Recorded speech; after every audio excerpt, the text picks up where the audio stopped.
ASR cup, অর্থাৎ এক কথায় বলা যেতে পারে বিহার টেনিস ক্রিকেটের ওয়ার্ল্ড কাপ। ভোরবেলা থেকেই মাঠে চলছে একের পর এক কাজ। পিচ রিপেয়ারিং থেকে শুরু করে পিচে মার্কিং এবং বিভিন্নভাবে গ্রাউন্ড সাজাতে ব্যস্ত আয়োজকরা।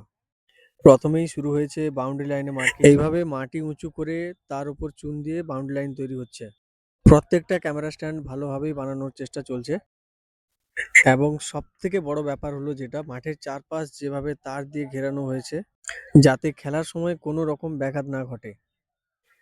সাইড স্ক্রিন থেকে শুরু করে মাঠের প্রত্যেকটা কোনায় কোনায় যেভাবে গুরুত্বভাবে কাজ চলছে, চারপাশে ব্যানার লাগানো চলছে, মাঠের চারপাশ পুরো ব্যানার দিয়ে ঘেরা হয়ে যাবে হয়তো আর কিছুক্ষণের মধ্যেই। সাউন্ড চেক আপ চলছে, টোটাল যেটা main stage, dugouts, commentary panel সব ভালোভাবে নিখুঁতভাবে কাজ চলছে। এবং আমাদেরও কাজ শুরু হয়ে গেছে অলরেডি। তার ফেলা থেকে শুরু করে ক্যামেরা চেকিং। একটা টুর্নামেন্ট সফল করতে গেলে শুধু একজন দুজনের দ্বারা কখনোই সম্ভব নয়। তার জন্য বহু মানুষের কঠোর পরিশ্রম থাকে।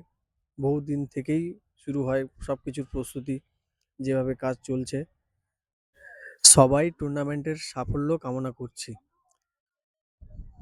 এবং টুর্নামেন্টটি সরাসরি HD18 ইউটিউব চ্যানেলে সম্প্রচারিত